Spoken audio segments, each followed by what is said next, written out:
Good evening అండి. ఈ రోజు ద హిందూ పేపర్ అనాలిసిస్ చూసే ముందు the flagship course offered at our institute UPSC infinity గురించి ఫస్ట్ మాట్లాడదాం.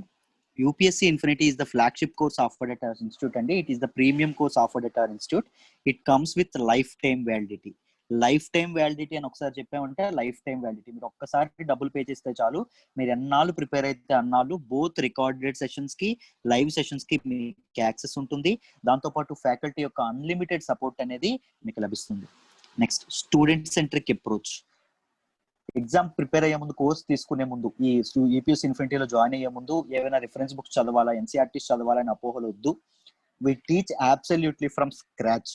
మేము పునాదుల నుంచి, లోతుల నుంచి చిన్న పిల్లలకు కూడా అర్థమయ్యేలాగా క్లియర్ గా చెప్పడం అనేది మా ఇన్స్టిట్యూట్ లో జరుగుతుంది.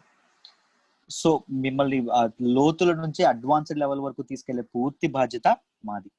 Daily mains answer writing practice. UPSC preparation లో మెయిన్స్ ఆన్సర్ రైటింగ్ ప్రాక్టీస్ అనేది ఎంత కీ రోల్ ప్లే చేస్తుందో మనందరికీ తెలుసు. సో మీరు జాయిన్ అయిన మొదటి రోజు నుంచే మీకు మెయిన్స్ ఆన్సర్ రైటింగ్ ప్రాక్టీస్ అనేది మేము చేపిస్తాం. మీరు రాసిన ఆన్సర్స్ కి రెస్పెక్టివ్ ఫ్యాకల్టీ మెంబర్స్ కరెక్ట్ చేసి మీకు కన్స్ట్రక్టివ్ ఫీడ్బ్యాక్ అనేది కూడా ఇవ్వడం అనేది జరుగుతుంది. So that you can improve your skills. Lowest fee in the country. మీరు దేశంలో ఎక్కడ చూసుకున్నా మా ఇన్స్టిట్యూట్ లో ఆఫర్ చేసే క్వాలిటీకి మేము పెట్టిన ఫీజు చాలా చాలా తక్కువ. ఫీజు ఈజ్ ఓన్లీ 50,000 రూపీస్ అండి. 50,000 రూపాయలు. 50,000 రూపాయలు కూడా మొత్తం కట్టి జాయిన్ అవ్వాలంటే అక్కర్లేదు. కేవలం 10,000 రూపాయలు కట్టి జాయిన్ అవ్వచ్చు. 5 ఇన్స్టాల్మెంట్లో 10,000 చొప్పున 50,000 మీరు కట్టుకునే సదుపాయం మీకు ఉంది. ఒకవేళ మీరు సింగిల్ పేమెంట్ చేసేస్తాము అంటే 40,000కే మీకు యూపీఎస్సీ ఇన్ఫినిటీ అనేది వస్తుంది. ఏపీపీఎస్సీ, టీఎస్పీఎస్సీ, ఐబీపీఎస్, ఎస్ఎస్సి ఇవన్నీ కలిపి బండిలే వస్తాయండి. ఒకవేళ మీరు యూపీఎస్సీ ప్రిపేర్ అయ్యే మధ్యలో ఏమైనా ఏపీపీఎస్సీ, టీఎస్పీఎస్సీ నోటిఫికేషన్ ఏదైనా పడింది అనుకోండి, ఇన్ కేసు ఆ ఎక్స్ట్రా సిలబస్ కూడా మీకు ఫ్రీగా కవర్ చేయడం అనేది కుదురుతుంది. దాంతోపాటు అన్లిమిటెడ్ గ్రాండ్ టెస్ట్లు, మాక్ టెస్ట్లు అనేవి ఉంటాయి. ఏవైనా మీకు డౌట్స్ ఉంటే సురేష్ సార్ నెంబర్ కాంటాక్ట్ చేయండి. మళ్ళీ గుర్తుపెట్టుకోండి, it is a life time validity course. Don't miss this opportunity. Perfect. మన ఇన్స్టిట్యూట్ లో ఆఫర్ చేసే కోర్సెస్ గురించి టక్ మాట్లాడుకుందాం. చూడండి, courses offered. First UPSC infinity అండి. యూపీఎస్సీ ఇన్ఫినిటీ 50,000కి వస్తుంది. చెప్పాను కదా, 5 ఇన్స్టాల్మెంట్లో 10,000 చొప్పున కట్టుకోవచ్చు. సింగిల్ పేమెంట్ చేస్తే 40,000 రూపాయలకే వస్తుంది. పబ్లిక్ అడ్మినిస్ట్రేషన్ స్వయాన సురేష్ సారే చెప్తారు, 20,000 రూపీస్కే వస్తుంది. 2 ఇన్స్టాల్మెంట్లో పే చేయొచ్చు 10,000 చొప్పున. యూపీఎస్సీ ఇన్ఫినిటీ ప్లస్ ఆప్షనల్ రెండు కలిపి అయితే, రెండు కలిపి తీసుకుంటే మీకు 60,000 రూపాయలకే వస్తుంది. 10,000 ఆఫ్ అయి వస్తుంది. మీరు 6 ఇన్స్టాల్మెంట్లో 10,000 చొప్పున కట్టుకోవచ్చు. యూపీఎస్సీ సబ్జెక్ట్ స్పెసిఫిక్ కోర్సెస్ మీకు ఎంతకు వస్తుందంటే 7,000 రూపాయలకే వస్తాయి. ఈ సబ్జెక్ట్ స్పెసిఫిక్ కోర్సెస్ కూడా లైఫ్ టైమ్ వ్యాలిడిటీ అండి. అంటే మీకు పాలిటీ నచ్చినా, ఎకానమీ నచ్చినా, లేకపోతే హిస్టరీ క్లాసెస్ నచ్చినా, లేకపోతే జాగ్రఫీ క్లాసెస్ నచ్చినా, ఎథిక్స్ అండ్ ఇంటిగ్రిటీ నచ్చినా ఇండివిజువల్ కోర్స్ కూడా తీసుకోవచ్చు. 7,000 రూపాయలకే రావడం అనేది జరుగుతుంది లైఫ్ టైమ్ వ్యాలిడిటీతో. బ్యాంక్ ఇన్ఫినిటీ 5,000 రూపాయలకి, బ్యాంక్ ఎస్ఎస్సి ఆర్ఆర్బి ఇన్ఫినిటీ 7,000 రూపాయలకి, English infinity the best course offered at our institute 2,000 రూపాయలకే ఇస్తున్నాము. సురేష్ సారే చెప్తారు స్వయాన. క్వాంట్ ఇన్ఫినిటీ కూడా 2,000 రూపీస్కే ఇవ్వడం అనేది జరుగుతుంది. మీకు ఏమైనా ఇవన్నీ కోర్సెస్ కూడా లైఫ్ టైమ్ వ్యాలిడిటీ కోర్సెస్ అండి. ఏవైనా మీకు డౌట్స్ ఉంటే ఇది సురేష్ సార్ నెంబర్ కాల్ చేసి మీరు ఈ కోర్సెస్ దేనిలో కావాలంటే దానిలో జాయిన్ అవ్వచ్చు. ఫైన్. ఈ రోజు హిందూ ఎడిటోరియల్ అనాలిసిస్ కి చక్కగా వెళ్ళిపోదాం. ఫస్ట్ ఆర్టికల్ చూడండి. Government tables bill to amend FCRA. First FCRA అంటే ఏంటో తెలుసుకోవాలి. ఎఫ్సిఆర్ఏ అంటే ఫారెన్ కంట్రిబ్యూషన్ రెగ్యులేషన్ యాక్ట్ అండి. Foreign contribution regulation act. దీనిలో అమెండ్మెంట్స్ అనేవి గవర్నమెంట్ చేయబోతుంది. ఎందుకు గవర్నమెంట్ అమెండ్మెంట్స్ చేయబోతుంది, దాని సంగతి ఏంటో చూద్దాం. The aim is to enhance transparency and accountability. Transparency and అకౌంటబిలిటీని పెంచడానికి గవర్నమెంట్ అనేది చేంజెస్ అనేవి చేయబోతుంది. రైట్. వాట్ ఏ అమెండ్మెంట్స్ అనేవి చేయబోతుంది, అవి ఎలా ఉపయోగపడతాయి తెలుసుకునే ముందు ఎఫ్సిఆర్ఏ అసలు ఎలా పనిచేస్తుంది ఏంటి అనేది చూద్దాం. ఎఫ్సిఆర్ఏ అనేది 1976 లో దాన్ని ఎనాక్ట్ చేయడం అనేది జరిగిందండి. ఎఫ్సిఆర్ఏ యాక్ట్ ని ఎందుకు ఎనాక్ట్ చేశారంటే, it is to regulate the utilization of foreign contribution. బయట దేశాల నుంచి వచ్చే డొనేషన్స్ కానీ ఏవైతే ఉంటాయో అవి కరెక్ట్ గా ఖర్చు పెడుతున్నారా, లేకపోతే కరెక్ట్ సోర్సెస్ నుంచి వస్తున్నాయా, లేకపోతే ఎవరికి వెళ్తున్నాయి, ఎంత మేరకు ఖర్చు అవుతున్నాయి అనే విషయాలను రెగ్యులేట్ చేయడం అనేది ఎఫ్సిఆర్ఏ బాధ్యత. It is under the preview of home ministry అండి. మామూలుగా ఆర్బీఐ అండర్ లో ఉంటుంది అనుకుంటారు, అక్కడే మనం తప్పు చేసేటట్టు అవుతుంది. సో ఇది ఇందులో ఉంటుంది అంటే home ministry under the preview of home ministry ఉండడం అనేది జరుగుతుంది.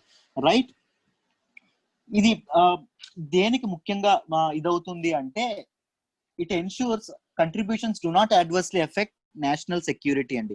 నేషనల్ సెక్యూరిటీ అండ్ ఇంటిగ్రిటీ ఏదైతే ఉందో దానికి భంగం వాటిల్లకుండా బయట నుంచి వచ్చే కంట్రిబ్యూషన్స్ కానీ డొనేషన్స్ కానీ నేషనల్ సెక్యూరిటీ మీద అడ్వర్స్ ఎఫెక్ట్స్ అనేవి పడనీయకుండా చేయడం అనేది ఎఫ్సిఆర్ఏ బాధ్యత. ఒకవేళ ఎవరైనా ఎన్జిఓస్ ఇప్పుడు ఎన్జిఓస్ ఏవైనా ఫారెన్ డొనేషన్స్ కావాలి అనుకుంటే వాళ్ళు హోమ్ మినిస్ట్రీ వెళ్ళి ప్రతి 5 సంవత్సరాలకు ఒకసారి రిజిస్టర్ చేసుకోవాల్సిన అవసరం అనేది ఉంటుంది. This is all about FCRA. అయితే ఈ FCRA foreign contribution regulation act ఏదైతే ఉందో దానిలో అమెండ్మెంట్స్ అనేది గవర్నమెంట్ తీసుకురావాలన్న ఆలోచనలో ఉంది. ఎందుకు అంటే to ensure transparency and accountability in the receipt and utilization of foreign contributions అండి. దాంతో పాటు జెన్యూన్ ఎన్జిఓస్ ఏవైతే ఉంటాయో ఫారిన్ కంట్రిబ్యూషన్స్ అనేవి జెన్యూన్ ఎన్జిఓస్ కి మాత్రమే వెళ్ళాలి, ఆ డబ్బు వీటికి మాత్రం ఉపయోగపడాలి అనే ఆలోచనతో కూడా ఈ అమెండ్మెంట్స్ చేయడం అనేది జరుగుతుంది. So what are the amendments అని చెప్పి క్లియర్ గా మనం తెలుసుకుందాం. జాగ్రత్తగా వినండి, క్లియర్ గా అర్థమైపోతుంది. సో అమెండ్మెంట్స్ ఏంటి అంటే government proposes to make Aadhaar mandatory అండి. ఆధార్ ని మ్యాండేటరీ చేద్దాం అనుకుంటుంది. ఒకవేళ మీకు బయట కంట్రీస్ నుంచి మీ ఎన్జిఓకి ఒక ఎన్జిఓకి బయట కంట్రీస్ నుంచి డొనేషన్స్ రావాలి అనుకోండి, ఈ ఎన్జిఓ యొక్క చైర్మన్ గానీ ఈ ఎన్జిఓ యొక్క ఆఫీస్ బేరర్స్ గానీ డైరెక్టర్స్ గానీ కీ ఫంక్షనరీస్ ఎవరైతే ఉంటారో వాళ్ళ తాలూకా ఆధార్ రిజిస్ట్రేషన్ అనేది మ్యాండేటరీగా ఉండాలి. దీనిని ఒకదాన్ని పెట్టడం అనేది జరిగింది. సెకండ్, ఎఫ్సిఆర్ఏలో అమెండ్మెంట్ బిల్లో ఆర్టికల్ సెక్షన్ 3లో క్లాజ్ 1లో ఒకటి యాడ్ చేయడం అనేది జరిగింది. అదేంటంటే పబ్లిక్ సర్వెంట్స్ కానీ అంటే గవర్నమెంట్ జాబ్స్ లో ఉన్న వాళ్ళు ఎవరైతే ఉంటారో పబ్లిక్ సర్వెంట్స్ కానీ లేకపోతే corporations owned or controlled by government government కంట్రోల్లో ఉన్నటువంటి కార్పొరేషన్స్ ఏవైతే ఉన్నాయో వాళ్ళు ఫారిన్ డొనేషన్స్ తీసుకోవడానికి ఎలిజిబుల్ కాదు, ఎట్టి పరిస్థితుల్లోని కాదు అని చెప్పి అమెండ్మెంట్స్ అనేది గవర్నమెంట్ అనేది తీసుకురావడం అనేది జరిగింది. రైట్, ఫస్ట్ ఎఫ్సిఆర్ఏ అనేది ఎందుకు పనిచేస్తుంది అంటే FCRA foreign contribution and regulation act అండి. ఇది ఎందుకు పనిచేస్తుంది అంటే it regulates the utilization of foreign contributions. Foreign నుంచి వచ్చిన డొనేషన్స్ ఎక్కడి నుంచి వస్తున్నాయి, ఎవరికి వస్తున్నాయి, దాన్ని ఎలా ఖర్చు పెడుతున్నారు అనే విషయాల్ని రెగ్యులేట్ చేసేదే ఈ ఎఫ్సిఆర్ఏ అండి, foreign contributions regulation act.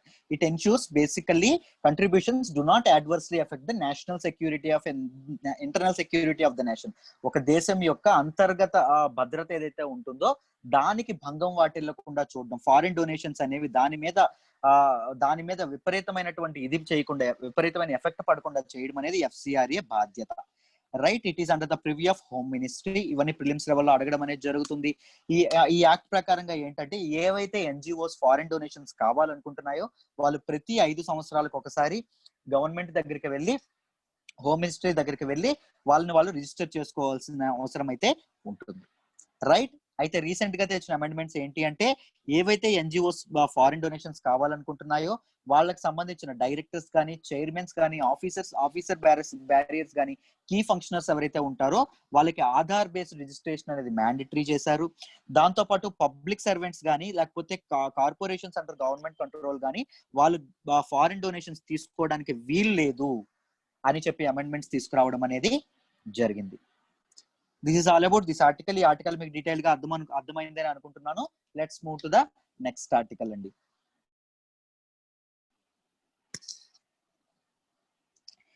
Make ethics code must for all news channels. Broadcasters body files affidavit in Supreme Court.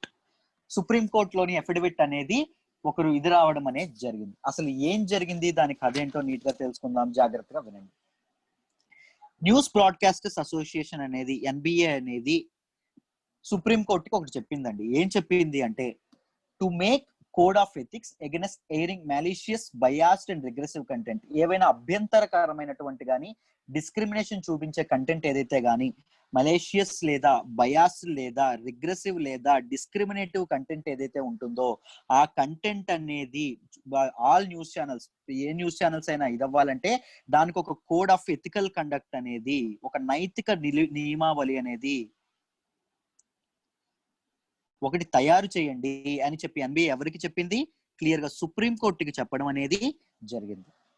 Right, ఆ కోడ్ ఆఫ్ ఎథికల్ కండక్ట్ అనేది ఏ అండర్ లో పెట్టమంది అంటే programme code of cable television network rules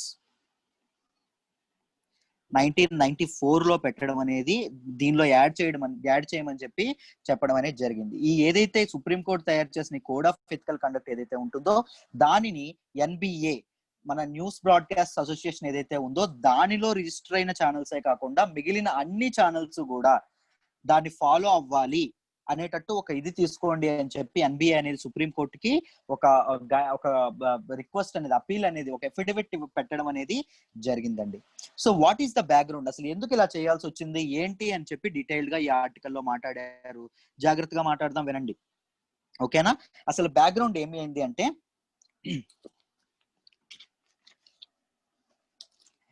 Sudarshan TV అనేది ఒక TV, మీకు ఇచ్చే news లో మొన్న కూడా ఆర్టికల్లో చెప్పాను.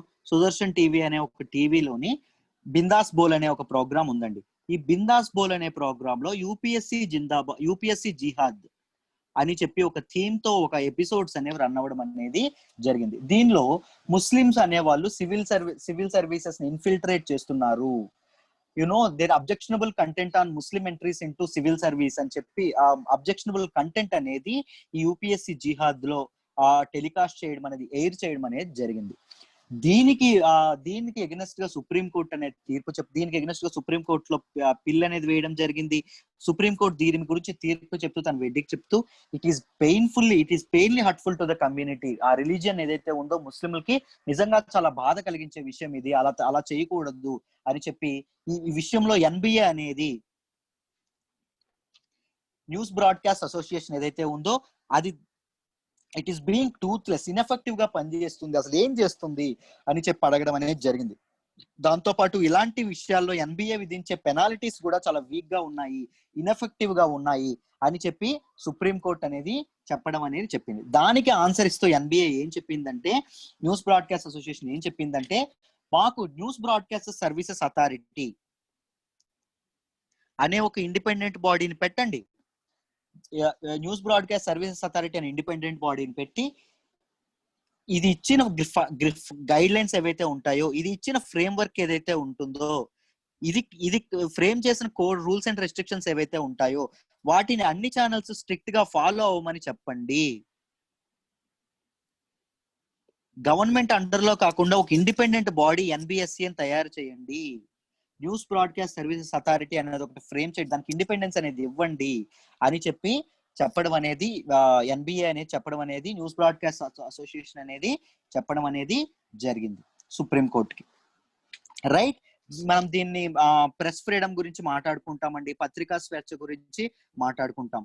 రైట్, రీసెంట్ గా మనకి ఆంధ్రప్రదేశ్ హైకోర్టు కూడా ప్రెస్ ఫ్రీడమ్ ని గ్యాగింగ్, గొంతు నొక్కేయడం అనే దాని గురించి కూడా మనం ఆర్టికల్ చదువుకున్నాము, మనందరికీ దాని గురించి కూడా తెలుసు. ఈ ప్రెస్ ఫ్రీడమ్ విషయంలో ఏది హేట్ స్పీచ్, ఏది కరెక్ట్ స్పీచ్, ప్రెస్ కూడా ఏది కరెక్ట్ గా మాట్లాడాలి, ఏది కరెక్ట్ గా మాట్లాడకూడదు, ప్రజాస్వామ్యంలో డెమోక్రసీలో వాక్ స్వాతంత్రం ఎంత వరకు ఉండాలి, వాక్ స్వాతంత్ర్యానికి ఫ్రీ స్పీచ్ కి హేట్ స్పీచ్ కి తేడా ఏంటి, ఇలాంటి విషయాలు అనేవి ఒక ఫ్రేమ్ వర్క్ చేయండి, గైడ్ లైన్స్ చేయండి అని చెప్పి కూడా చెప్పడం అనేది జరిగింది.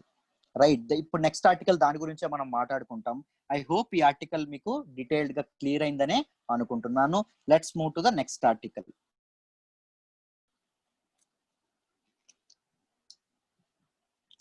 Define the counters of hate in speech.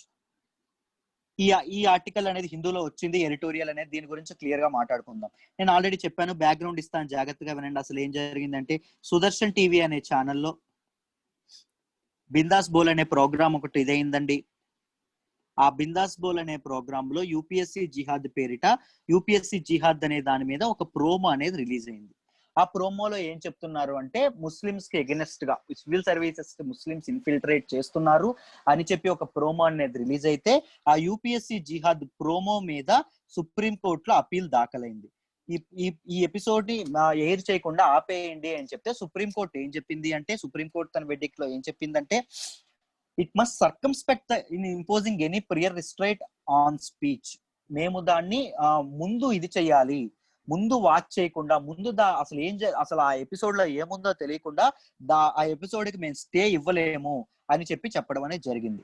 So అప్పుడు సుప్రీంకోర్టు ఇచ్చిన ఆర్డర్స్ మేరకు 4 ఎపిసోడ్స్ అనేవి టెలికాస్ట్ అవ్వడం అనేది జరిగాయండి యూపీఎస్సీ జిహాద్ మీద. 4 ఎపిసోడ్స్ అనేవి టెలికాస్ట్ అవ్వడం అనేది జరిగింది. ఈ 4 ఎపిసోడ్స్ లో ఏం చెప్పారు అంటే, there is a jihadi conspiracy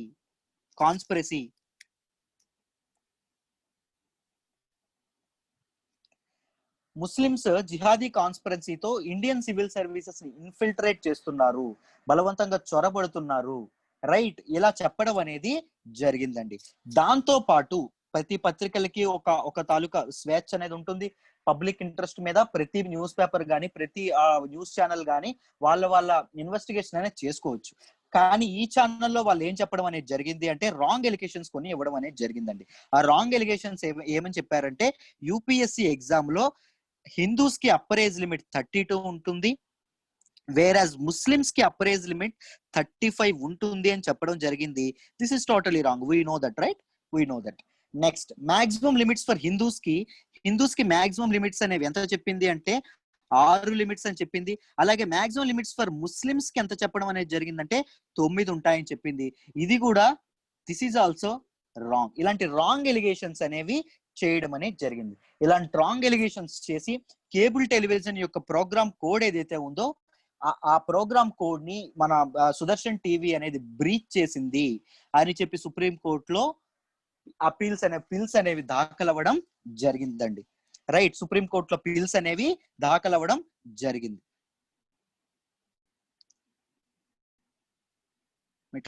మాట్లాడదాం.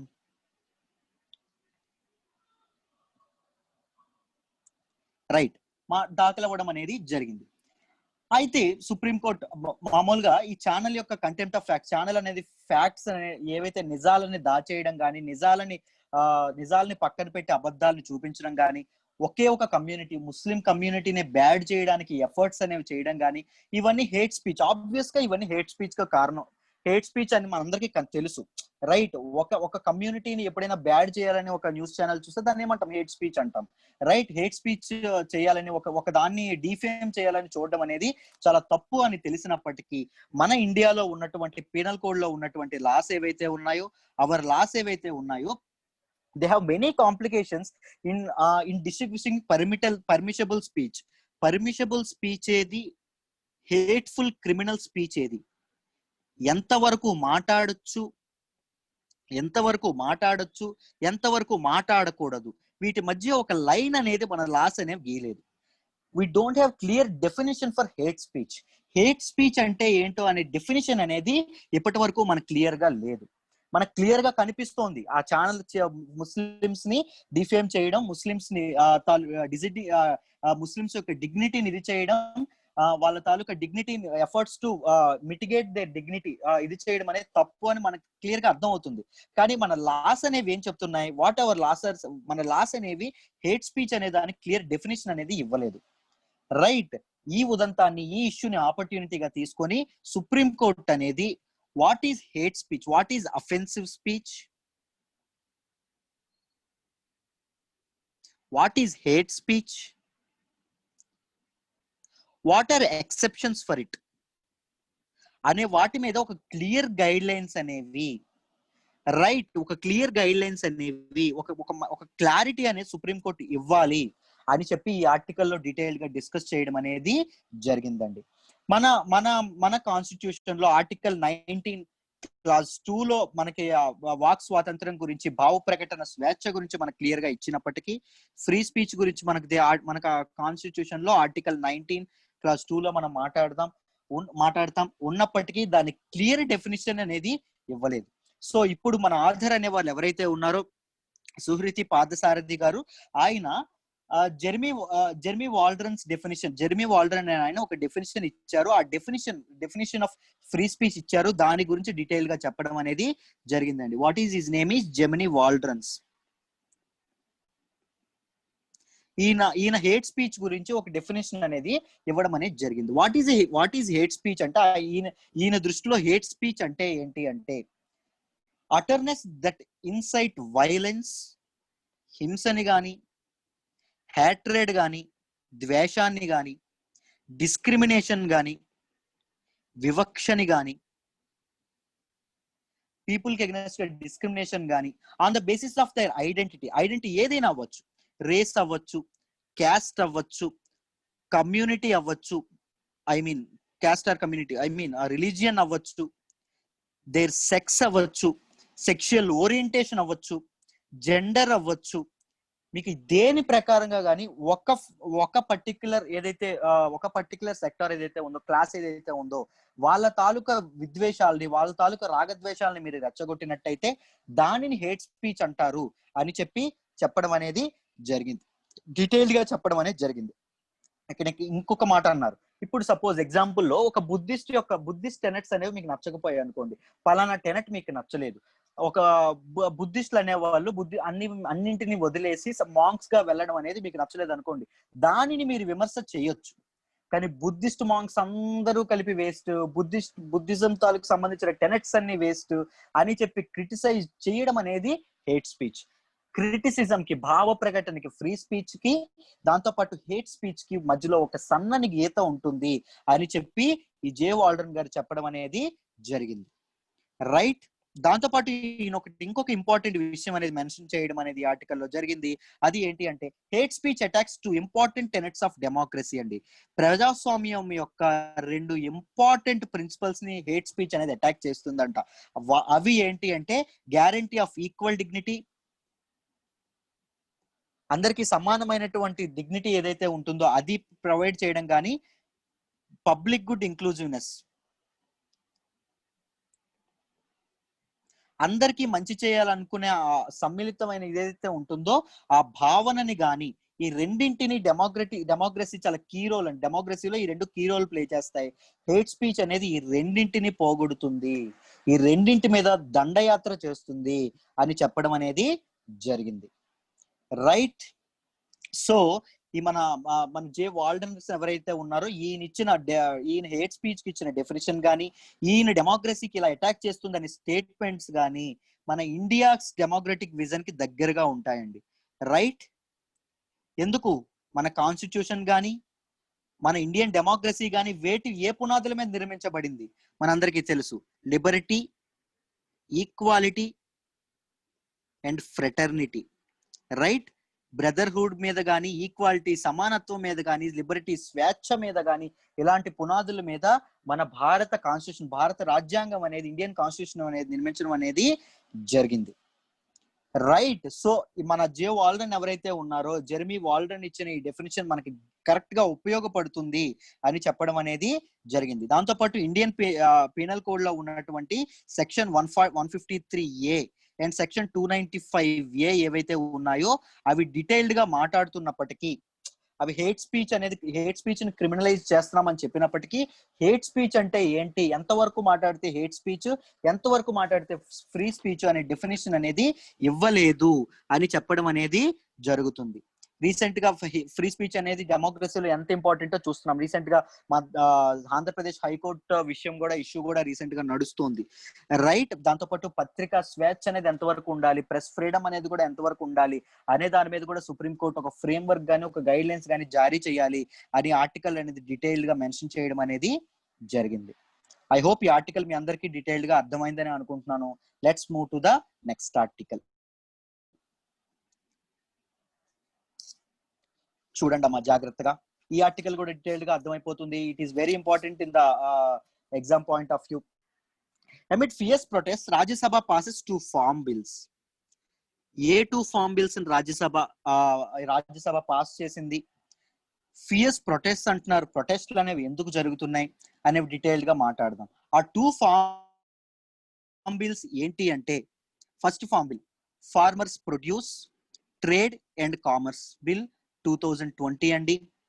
సెకండ్ బిల్ ఏంటి అంటే farmers agreement on price assurance and farm services. 2020. Right, ఈ 2 ఫార్మ్ బిల్స్ అనేది గవర్నమెంట్ అనేది ఆర్డినెన్సల్ రూపంలో మొన్న జూన్ లో పాస్ చేయడం అనేది జరిగింది. ఆర్డినెన్సెస్ ని ఇప్పుడు ఏం చేశారంటే బిల్స్ గా మార్చడం, యాక్ట్స్ గా మార్చడం అనేది జరిగింది. రైట్, అయితే ఎందుకు వీటికి ప్రొటెస్ట్ జరుగుతున్నాయి, ఏ ఎయిమ్ తో గవర్నమెంట్ అనేది తెచ్చిందో చూద్దాం. Government aims is to liberalize farm sector. Farm sector ని లిబరలైజ్ చేసే ఉద్దేశంతో గవర్నమెంట్ అనేది ఈ టూ ఫార్మ్ బిల్స్ అనేవి తీసుకురావడం అనేది జరిగింది. రైట్, ఇప్పుడు ఇదేదైతే farmers produce and trade and commerce bill 2020 ఉందో దాని గురించి మాట్లాడదాం. అండ్ సెకండ్ దాని గురించి కూడా what are the uses and what are the concerns ఏ ఉన్నాయో ముందు డీటెయిల్డ్ గా మాట్లాడదాం. జాగ్రత్తగా వినండి. Farmers produce trade and commerce bill ఏం చేస్తుంది అంటే దాని ప్రకారంగా ఏమవుతుంది అంటే ఒక రైతు ఒక రాష్ట్రంలో పండించుకున్నాడు అనుకోండి, ఆ రైతు మామూలుగా ప్రెజెంట్ ఎలా ఉంది అంటే ఏపీఎంసీ మండీస్ ఏవైతే ఉన్నాయో, APMC agriculture produce marketing committees ఏవైతే ఉన్నాయో అక్కడ ఏపీఎంసీ మండీస్ లో కాకుండా ఇప్పుడు ప్రెజెంట్ అయితే ఎలా ఉందంటే ఏపీఎంసీ మండీస్ లో కానీ రైతు బజార్స్ లో కానీ విక్రయించుకోవాలి వాళ్ళ ప్రొడ్యూస్ ని, ప్రొక్యూర్ చేసి అక్కడే ఇదేటట్టు చేసుకోవాలి. కానీ ఇప్పుడు ఈ అమెండ్మెంట్స్ ఏం తెచ్చిందంటే ఈ farmer produce trade and commerce bill ఏం తెచ్చిందంటే ఇప్పుడున్న రైతు ఇక్కడ పండించి దేశంలో ఎక్కడైనా తన పంటను అమ్ముకోవచ్చు. సో ఇట్ ప్రమోట్స్ మనకి ఇంటర్ అండ్ ఇంట్రాస్టేట్ ట్రేడ్ అనేది ప్రమోట్ చేస్తుంది. దాంతో పాటు కాంపిటీషన్ అమాంగ్ బయర్స్ మధ్య కాంపిటీషన్ అనేది ఉండడం వల్ల రైతుకు బెటర్ డిమాండ్ అనేది వస్తుంది. బెటర్ డిమాండ్ అనేది రావడం వల్ల రైతు బెటర్ రిటర్న్స్ అనేవి చూడడం అనేది జరుగుతుంది. చూడండి ఫార్మర్స్ ప్రొడ్యూస్ ఎలా ఉపయోగపడుతుంది అంటే ఆల్రెడీ నేను చెప్పాను, బెటర్ కాంపిటీషన్ అనేది ఉంటుంది బయర్స్ లో. It leads to better demand, it leads to better returns for farmers. దాంతో పాటు నేషనల్ మార్కెట్స్ అనేవి అందుబాటులో ఉండడం వల్ల, దానిలో భాగంగా ఈ మార్కెట్స్ కూడా అందుబాటులో ఉండడం వల్ల మండీస్ కాస్ట్ ఏదైతే రైతులు మండీస్ కి ఏవైతే కాస్ట్ ట్యాక్స్లు పే చేయాలో ఆ మండీస్ కాస్ట్ లేకపోవడం వల్ల మళ్ళీ ఏమవుతుంది, బెటర్ రిటర్న్స్ అనేవి రావడం అనేది జరుగుతుంది. ఈ విధంగా ఈ first farmers produce trade and commerce bill అనేది హెల్ప్ అవుతుందని చెప్పి చెప్తున్నారు. ఇప్పుడు సెకండ్ ఏంటంటే farmers agreement on price assurance and farm services.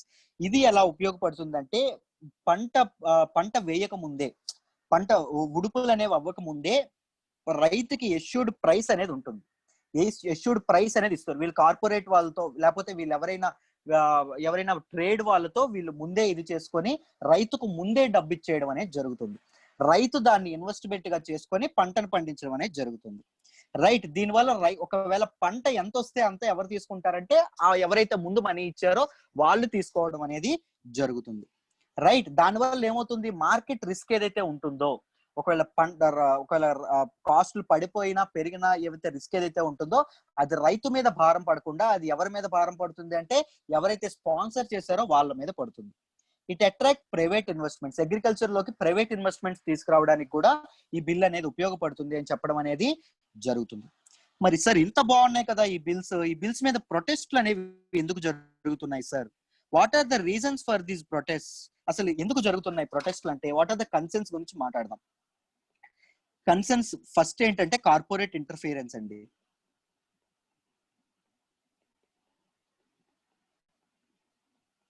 చాలా చక్కగా చెప్పారు, ఎక్కడ పండించిన దీన్ని వేరే దగ్గర అమ్ముకోవచ్చు అని చెప్పి. నిజంగా ప్రాక్టికల్ గా రైతు నిజంగా అలా అమ్ముకుంటాడా? ఆంధ్రప్రదేశ్ లో పండించిన పంటని ఏదైతే ధాన్యం ఉంటుందో నిజంగా అది హర్యానాకో భోపాల్కో తీసుకొని నిజంగా అమ్ముకోగలడా రైతు? అలాంటిది ప్రాక్టికల్ గా వర్కౌట్ అవ్వదు. సో ఏమవుతుంది అంటే ఈ టైంలో రైతు దగ్గర ఉన్న బియ్యం బస్తాలు కానీ రైతు దగ్గర పండించిన పంట ఏదైతే ఉందో దాన్ని కార్పొరేట్స్ కొనుక్కొని కార్పొరేట్స్ వేరే దగ్గరికి తీసుకెళ్లి ఎక్కువ కాస్ట్ కు అమ్ముకోవడం అనేది జరుగుతుంది. సో కార్పొరేట్ ఎక్స్ప్లాయిటేషన్ అనేది పెరగడం అనేది జరుగుతుంది. ఎక్స్ప్లాయిటేషన్ బై బిగ్ ప్లేయర్స్ అనేది జరుగుతుంది. రైట్, దాంతో పాటు ప్రాక్టికాలిటీ అనేది ఉండదు. Trade and commerce, inter state trade commerce అనేవి రైతుకి అంత సాధ్యపడడం అనేది జరగదు. దాంతో పాటు ఏపీఎంసీ సిస్టమ్ అనేది వీకెన్ అయిపోతుంది. రైట్, ఏపీఎంసీ మండీ సిస్టమ్ ఏదైతే ఉందో అది వీక్ అయిపోతుంది. మండీ సిస్టమ్ మీద రైతులు అనేవాళ్ళు చాలా చాలా ఆధారపడి ఉండేవాళ్ళు. మండీ సిస్టమ్ ఎలా హెల్ప్ చేస్తుంది అంటే మార్కెట్ లో అసలు ధర ఎంత ఉంది అని తెలుసుకోవడానికి చాలా చాలా ఉపయోగపడుతుంది. సో ధర ఎంత ఉందో తెలియకపోతే కార్పొరేట్ వాళ్ళు ఏం చేస్తారు, రైతుని ఎక్స్ప్లాయిట్ చేయడం అనేది జరుగుతుంది. చెప్పడానికి చాలా ఈజీ, కార్పొరేట్స్ కి అండ్ రైతులకి మధ్య బాగా ట్రేడ్ జరుగుతుంది కదా సార్, బాగుంటుంది కదా సార్ అని చెప్పడం ఈజీ. కానీ ఒక బలవంతుడికి బలహీనుడికి మధ్య ట్రేడ్ లో ఎవరు నిలుస్తారు? వ్యాపారంలో ఎవరు లాభపడతారు?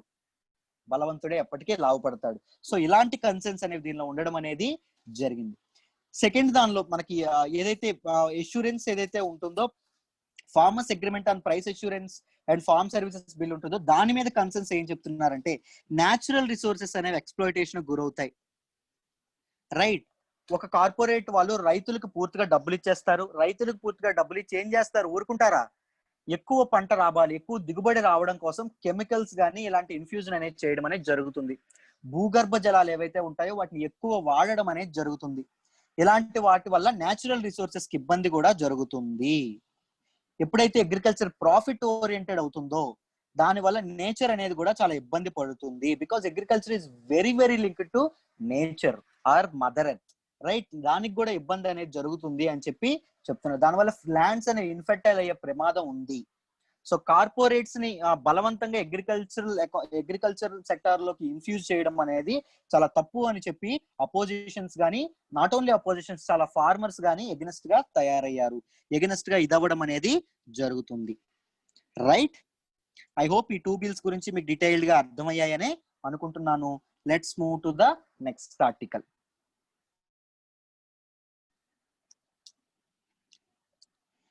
అయితే చూడండి, నెక్స్ట్ ఆర్టికల్ వచ్చేసి నరేంద్ర మోడీ చెప్తున్నారు, PM MSP and government procurement will continue అని చెప్తున్నారండి.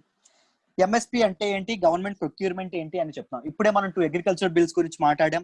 అందులో అగ్రికల్చర్ బిల్ ఫస్ట్ లో ఏం మాట్లాడాం? అగ్రికల్చర్ బిల్ ఫస్ట్ ఏమని చెప్పామండి? Farmers produce trade and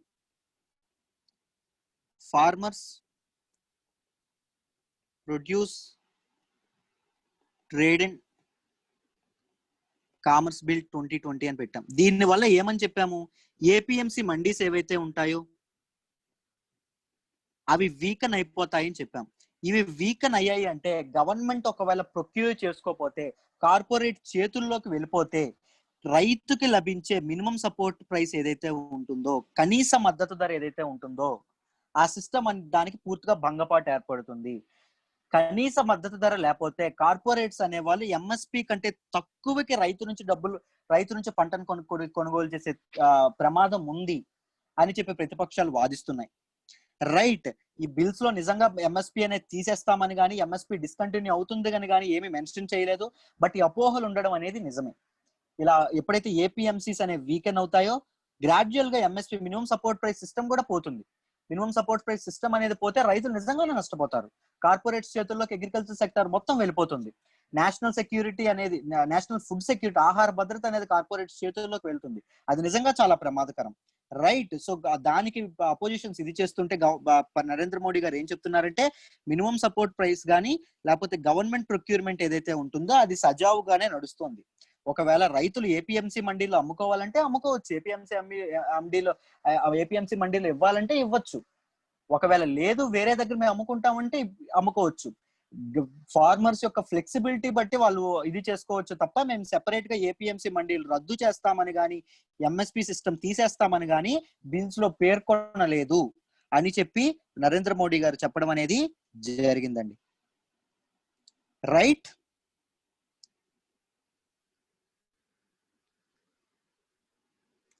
I hope it is simple. ఇది మొత్తం క్లియర్ అయింది. తన ట్వీట్స్ ద్వారా ఇంగ్లీష్ అండ్ హిందీ మొత్తం పంజాబీలో అన్నింటిలోని చెప్పడం అనేది జరిగిందండి. ఎందుకంటే ఈ ప్రొటెస్ట్ అనేవి ఎక్కువగా పంజాబ్ అండ్ హర్యానాలోనే జరగడం అనేది చూస్తానే ఉన్నాం. రైట్, మనందరికీ తెలుసు. రీసెంట్ గా ఫుడ్ ప్రాసెసింగ్ మినిస్టర్ కూడా రీసెంట్ గా ఈ బిల్స్ కి ఎగనెస్ట్ గా క్యాబినెట్ నుంచి తన రిజిగ్నేషన్ ఇవ్వడం అనేది కూడా మనందరికీ తెలుసు. Right, perfect. ఐ హోప్ ఈ ఆర్టికల్ మీ అందరికీ క్లియర్ అయింది అనుకుంటున్నాను. Let's move to the next article. ఇది కూడా అగ్రికల్చర్ బిల్స్ కి సంబంధించిందండి.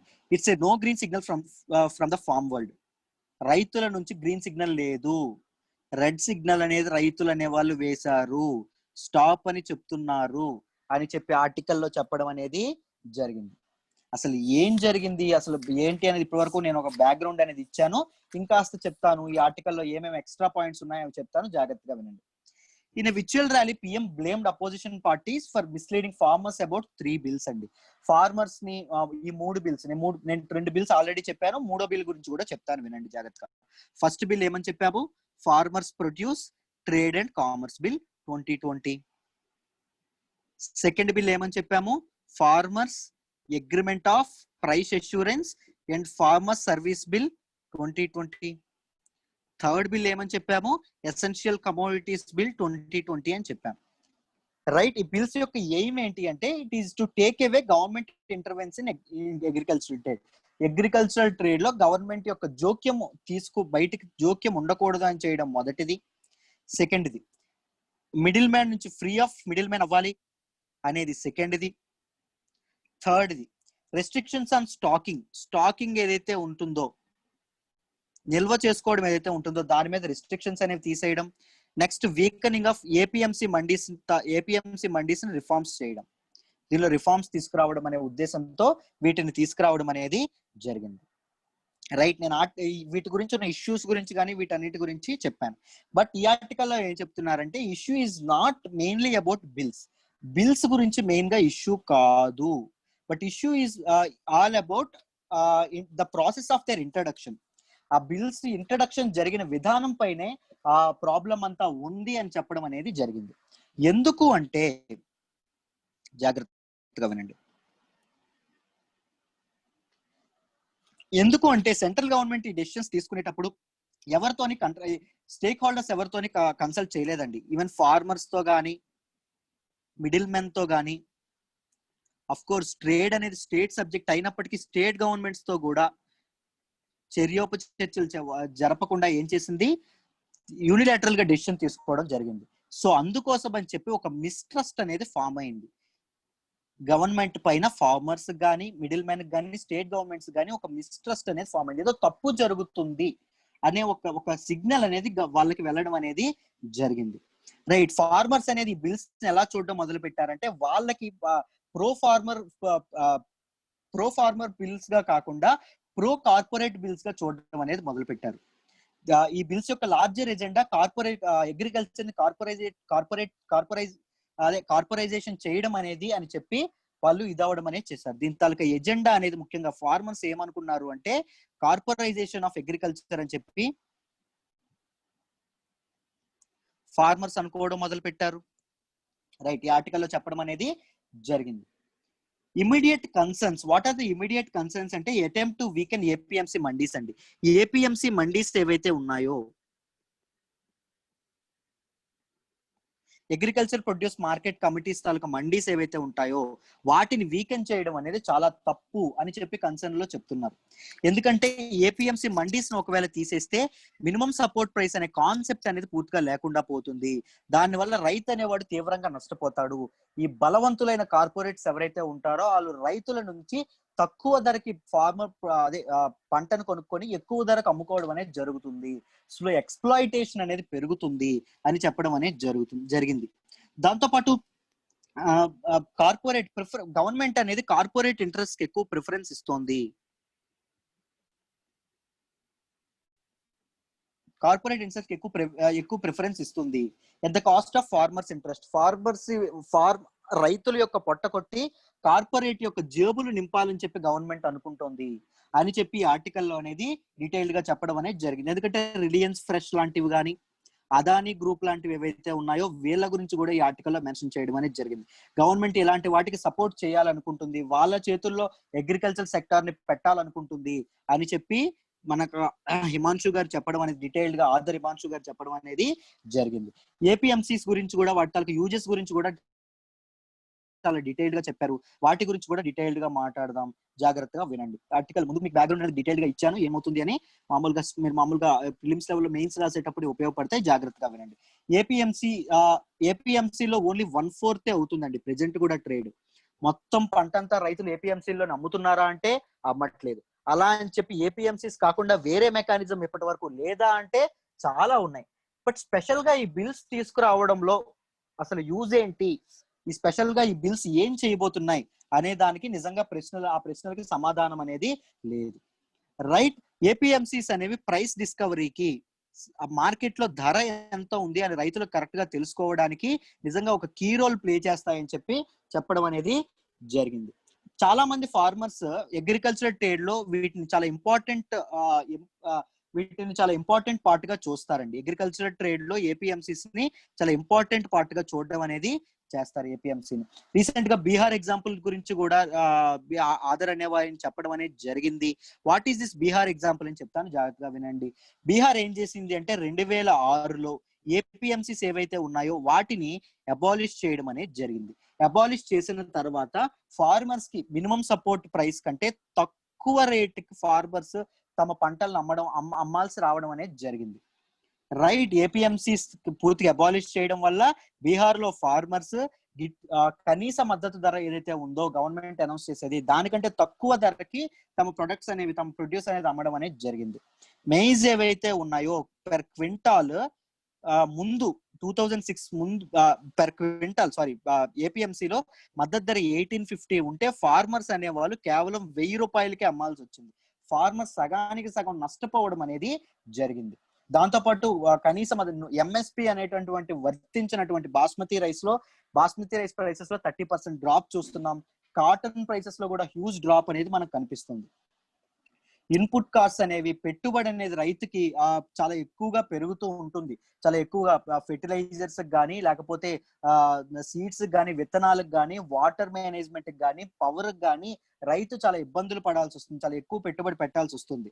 సో గవర్నమెంట్ అనేది తన ఇంటర్ఫిరెన్స్ అనేది ఈ మార్కెట్ సిస్టమ్స్ లో కానీ, ట్రేడ్ లో కానీ, గవర్నమెంట్ ప్రైసింగ్ అండ్ ట్రేడ్ లో కానీ గవర్నమెంట్ తాలూకు ఇంటర్ఫిరెన్స్ అనేది లేకపోతే, ఇన్ కేస్ గవర్నమెంట్ అనేది మధ్యలో ఉండకపోతే మార్కెట్ అనేది రైతులకి తగిన గిట్టుబాటు ధర ఇస్తుందన్న గ్యారంటీ అయితే లేదు. రైతులు అనేవాళ్ళు తప్పకుండా నష్టపోతారు అని ఆర్టికల్లో డీటెయిల్డ్ గా చెప్పడం అనేది జరిగింది. I hope it is clear. Let's move to the next article. టకటక నేర్చేసుకుందాం. ఇది కూడా చాలా important. World bank seeks universal eligibility. దీని గురించి డీటెయిల్డ్ గా మాట్లాడదాం, వినండి. ఏం జరిగింది అంటే, కోవిడ్-19 తో ప్రపంచం అంతా బాధపడుతున్నప్పుడు, కోవిడ్-19 తో ప్రపంచం అంతా ఇబ్బందులు, మనకి లాక్డౌన్ టైంలో చాలా దేశాలకి వరల్డ్ బ్యాంక్ అనేది తన ఆపన్న హస్తం అనేది అందించడం అనేది జరిగింది. తన సహాయం చేస్తూ ముందుకు రావడం అనేది జరిగింది. సో కోవిడ్-19 ని ఎదుర్కొనే టైంలో government of India, both government of India plus world bank ఏవైతే ఉన్నాయో ఈ రెండు కలిపి ఒక ప్రాజెక్ట్ అనేది ఇది చేయడం అనేది జరిగింది. ఆ ప్రాజెక్ట్ పేరేంటి అంటే India emergency response and health system strengthening project అనే దాన్ని ఇది చేసి వరల్డ్ బ్యాంక్ అనేది $1 బిలియన్ సహాయం అనేది చేసింది. ఈ $1 బిలియన్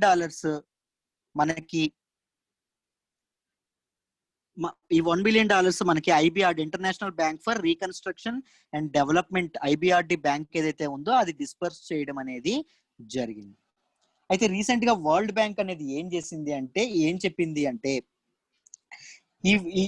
ఈ ప్రాజెక్ట్ ఏదైతే ఉంటుందో ఈ ప్రాజెక్ట్ ఇంప్లిమెంట్ చేసేటప్పుడు, ఈ నేషనల్ ప్రాజెక్ట్ ఇంప్లిమెంట్ చేసేటప్పుడు గవర్నమెంట్ అనేది పబ్లిక్ ప్రొక్యూర్మెంట్ ఆర్డర్ లో లేకపోతే ఎంఎస్ఎంఈ పాలసీస్ లో సర్టెన్ బెనిఫిట్స్, స్టార్ట్అప్స్ కి బెనిఫిట్స్ ఇవ్వడంలో స్పెషల్ ఇది అనేది చెయ్యకూడదు. రైట్, ప్రిఫరెన్షియల్ మార్కెట్ యాక్సెస్ అనేది వాళ్ళకి ఉండకూడదు. యూనివర్సల్ ఎలిజిబిలిటీ అనేది ఉండాలి. పలానా సెక్టర్ కి స్పెషల్ గా ఉండాలి, స్పెషల్ గా ట్రీట్ చేయాలి, వాళ్ళ దగ్గర నుంచే కొనుక్కోవాలి, లేకపోతే వీళ్ళ దగ్గర నుంచే. ముఖ్యంగా మేక్ ఇన్ ఇండియా ప్రాజెక్ట్ అనేది గవర్నమెంట్ అనేది చేయడం అనేది జరిగింది. మేక్ ఇన్ ఇండియా ప్రాజెక్ట్ ద్వారానే ఈ పీపీఈ కిట్స్ కానీ, వెంటిలేటర్స్ కానీ ఏవైతే ఉన్నాయో, లేకపోతే ఏవైతే మన ఆక్సిజన్ సిలిండర్స్ కానీ, ఐసోలేషన్ వార్డ్స్ కి సంబంధించిన ఇన్ఫ్రాస్ట్రక్చర్ కానీ, ల్యాబ్ మిషన్స్ కానీ, పీపీఈ కిట్స్ కానీ, ఫర్నిచర్ కానీ ఏవైతే ఉన్నాయో అవి కేవలం ఒకదాని నుంచే కొనుక్కోవద్దు. ముఖ్యంగా మేక్ ఇన్ ఇండియా దగ్గర నుంచి కొనుక్కోవడం లాంటి పనులు అయితే చేయకూడదు. దానికి యూనివర్సల్ ఎలిజిబిలిటీ అనేది ఉండాలి. ఎక్కడి నుంచి కొనుక్కుంటారు ఏంటి అనే దాన్ని రివ్యూ ఆఫ్ డాక్యుమెంట్స్ రివ్యూ కూడా చేస్తాము, ఆడిటింగ్ కూడా చేసే రైట్ వరల్డ్ బ్యాంక్ ఉంది అని చెప్పి వరల్డ్ బ్యాంక్ చెప్పడం అనేది జరిగిందండి. రైట్, సో అది ఈ ముఖ్యంగా ఈ ప్రాజెక్ట్ ఏదైతే ఉందో India emergency response and health system strengthen project. ఈ project government of India and world bank అండర్లో రెండు కలిపి తీసుకున్న ఇనిషియేటివ్. దాని గవర్నమెంట్ వరల్డ్ బ్యాంక్ ఇచ్చినప్పుడు $1 బిలియన్ అని చెప్పుకున్నాము. దీని ఇంప్లిమెంటింగ్ ఏజెన్సీ ఎవరంటే రైల్వేస్ అండి. One of the implementing agency Indian railways. So Indian railways ఏం చేసింది అంటే ఎవరైతే ఇప్పటికే బిడ్స్ వేసి ఉన్నారో, ఎవరైతే కాంట్రాక్ట్స్ వేసి ఉన్నారో వాళ్ళందరికీ మళ్ళీ పిలిచి రీసెంట్ అమెండ్మెంట్స్, వరల్డ్ బ్యాంక్ చేసిన అమెండ్మెంట్స్ ఏవైతే ఉన్నాయో, వరల్డ్ బ్యాంక్ ప్రపోజ్ చేసిన చేంజెస్ ఏవైతే ఉన్నాయో వాటికి తగినట్లుగా మార్పులు చేర్పులు చేయమండి, వాటికి కంప్లైంట్స్ గా ఉండాలి అని చెప్పడం అనేది జరిగింది. రైట్. ఐ హోప్ ఈ ఆర్టికల్ మీకు వరల్డ్ బ్యాంక్ ఎందుకు యూనివర్సల్ ఎలిజిబిలిటీ అనేది ఇదవుతుంది అని చెప్పి మీకు క్లియర్ గా అర్థమైందని అనుకుంటున్నాను. రీసెంట్లీ రైల్వేస్ కి 399 crores అనేది అలాట్ చేయడం అనేది జరిగింది. ఎందుకు అంటే వెంటిలేటర్స్ కోసం, దాంతోపాటు ఐసోలేషన్ వార్డ్స్ అనేవి రైల్వేస్ రీసెంట్ గా బిల్డ్ చేయడం జరిగింది కదా, వాటన్నిటి కోసం 399 crores అనేవి రిలీజ్ చేయడం అనేది కూడా జరిగింది అని చెప్పి ఈ ఆర్టికల్లో డీటెయిల్డ్ గా చెప్పారు. రైట్. బికాజ్ ఇలా ఎప్పుడైతే యూనివర్సల్ ఎలిజిబిలిటీ ఉంటుందో, దాంతో యూనివర్సల్ ఎలిజిబిలిటీ అనేది ఎప్పుడైతే ఉంటుందో, universal eligibility in supply system లో కూడా యూనివర్సల్ ఎలిజిబిలిటీ అనేది ఉంటుంది అని చెప్పి మనకి వరల్డ్ బ్యాంక్ చెప్పడం అనేది జరిగింది. సో ఏవైతే ప్రొక్యూర్మెంట్ డాక్యుమెంట్స్ కానీ, ఏవైతే రిలేటెడ్ డాక్యుమెంట్స్ ఏవైతే ఉంటాయో వాటిని మేము ఆడిట్ చేస్తాము అని చెప్పి వరల్డ్ బ్యాంక్ అనేది చెప్పడం అనేది జరిగింది. ఐ హోప్ ఈ ఆర్టికల్ మీకు డీటెయిల్డ్ గా అర్థమైందని అనుకుంటున్నాను. Let's move to the next article.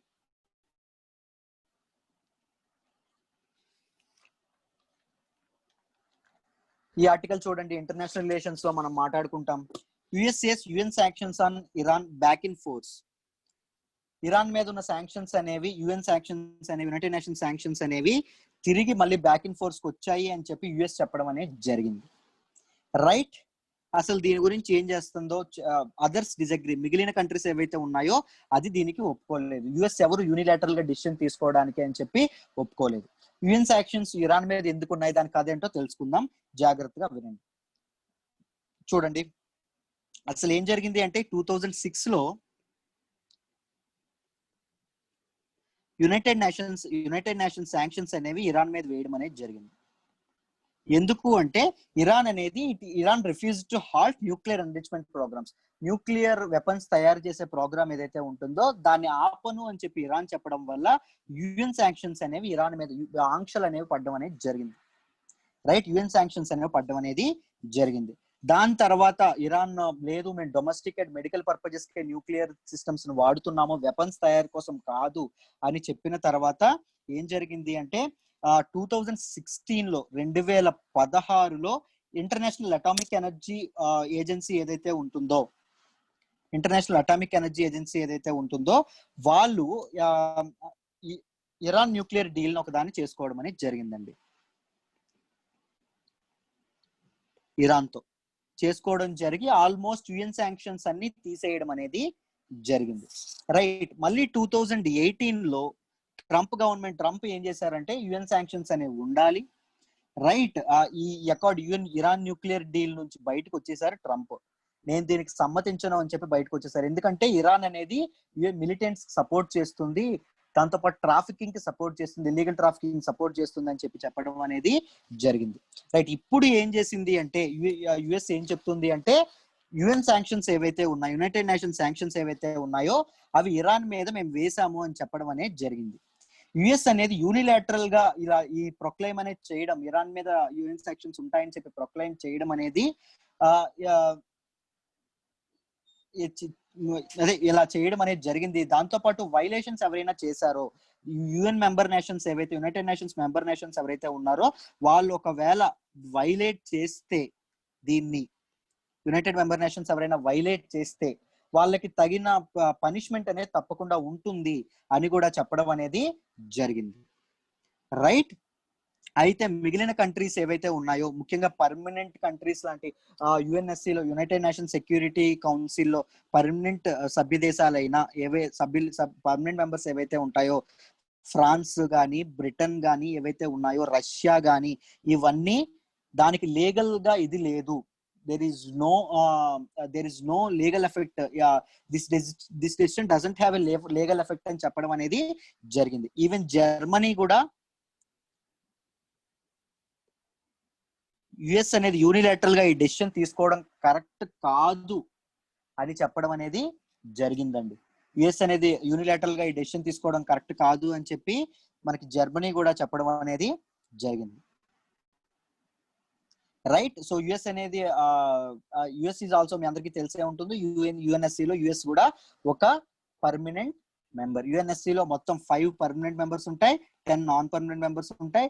India అనేది రీసెంట్ గా నాన్ పర్మనెంట్ మెంబర్ అయింది. ఇండియా యొక్క ఇది ఎప్పుడు స్టార్ట్ అవుతుంది, టర్మ్ 2021 లో స్టార్ట్ అవుతుంది. 2021 ఆగస్ట్ 1 నుంచి స్టార్ట్ అవ్వడం అనేది జనవరి 1 నుండి స్టార్ట్ అవ్వడం అనేది జరుగుతుంది. రైట్. ఈ ఆర్టికల్ మీకు డీటెయిల్ గా క్లియర్ గానే అర్థమైందని చెప్పి అనుకుంటున్నాను. Let's move to the next article.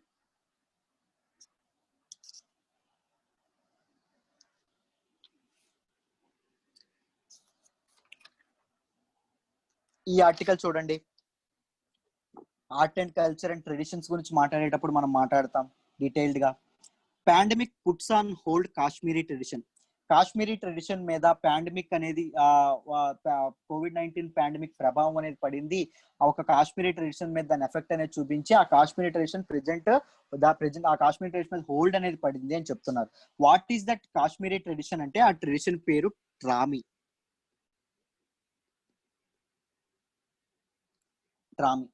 This is a centuries old tradition అండి.